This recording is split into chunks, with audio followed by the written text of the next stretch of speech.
everyone. I know you're probably seeing a very strange video on my YouTube channel, but I'm going to start reviewing a couple cars. So here is the 2019 Land Rover Discovery Sport, and I'll be giving you guys a quick review of one. Okay, so I'm going to start this review by talking about the exterior. This is a very nice silver metallic. I really like the looks of this car. It's perfectly sized. It competes with the BMW X3, the Mercedes GLC, and the Audi Q5. The headlights are very nice. You've got cornering headlights right there, and they are LED. Moving into the Land Rover, we see this very nice key fob, your same functions as you would normally see, and you can see the keyless entry, so you just go like this, then you open the door, and then we're in. Now that we are inside the Land Rover Discovery Sport, we will see that all the materials are really nice. As you can see, the leather is very nice. You've got some really nice stitching right here, and down here you will start to see some cheaper plastics, but it's really not too bad. You got your power seat adjustments, and I really like this two-tone interior. You have the really nice dark gray with the light gray stitching, and it all looks very, very nice. I really like how they cleverly put a little speaker right by the door handle and the door pull. And then we move on to the center and the dashboard. I really like the dashboard. It has some good storage cubbies. You got your very spacious glove box and nice materials. And in the center, I really like it. It's classic Land Rover, clean and simple. This is not really high quality. It's kind of cheap, but I do really like the rotary dial to change gears in the car. It rises up, and then when you turn it off, it goes back down, which I think is super cool. Then you have this pretty spacious center console. This is a little bit hard, but I mean, it's okay. It slides, which I think is nice. And then you have two sets of cup holders, and you have a little secret cubby if you want to hide anything you want. Now I move on to the infotainment system, which is partially controlled by these buttons. And the touchscreen, you have your all of your different kind of audio controls, like your radio and your Bluetooth, your climate section. It is very hot where I currently am right now.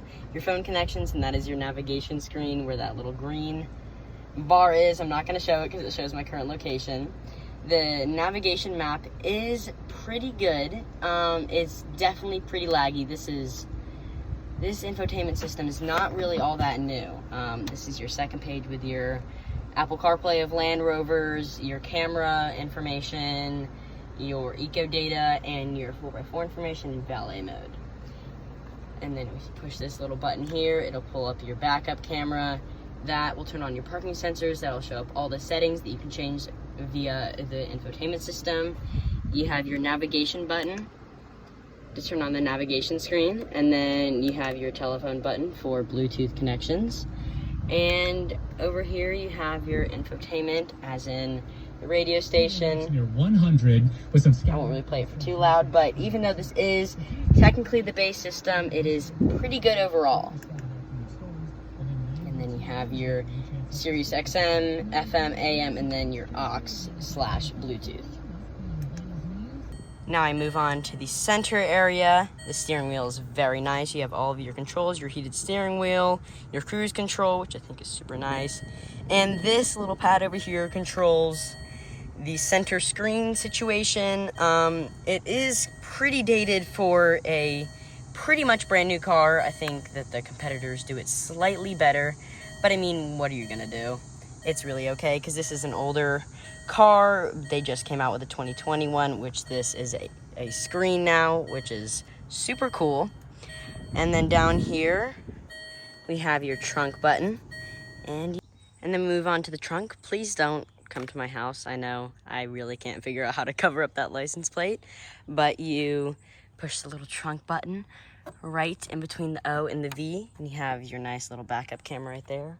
And you push that, it automatically opens. You've got pretty decent amount of storage. It is very nice. You can pretty much fit anything you want. You have some hooks right here, and you have your controls to fold the seats down. You have more hooks and a charger right there, and your very handy little cargo cover. You have your little sunshade right here that comes from a Land Rover, which is an option. And then under this little storage area, you have your spare wheel. And then we push these buttons. That one folds down that. And then the right folds down that seat.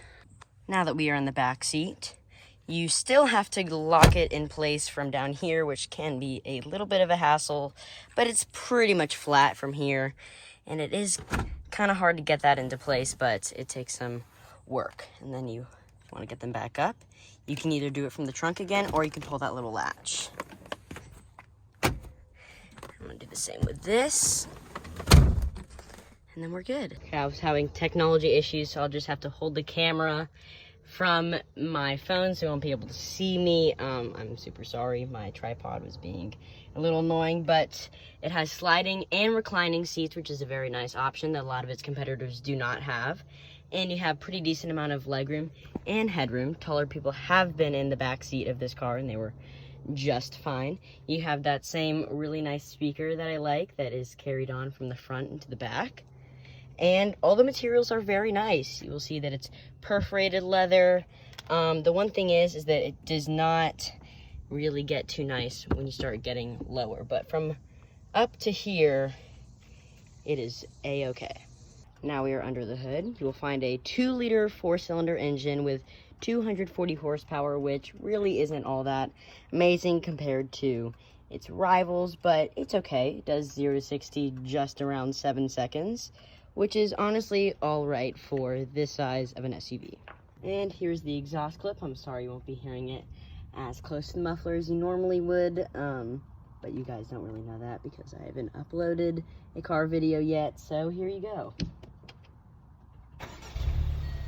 That's the initial startup, and here are some revs. That's pretty good crackles for an SUV.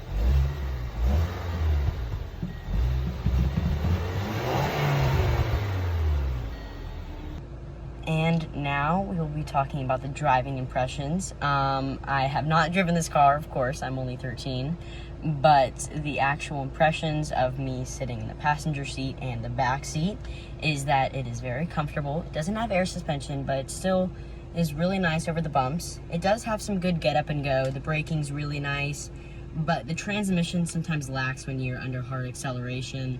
That is probably the only problem that I see, but other than that, it's very well insulated. This is nice, very thick glass, and I think it's a really great car to drive for long distance. And finally, you made it to the end of the video. I really hope I did good. This is my first time ever reviewing a car. I really hope it wasn't that cringy.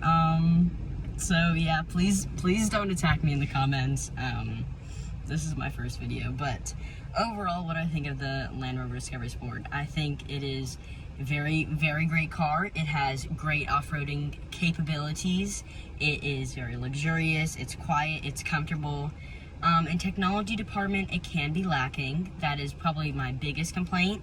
But other than that, Land Rover did a great job with the 2019 Land Rover Discovery Sport. Bye, everyone.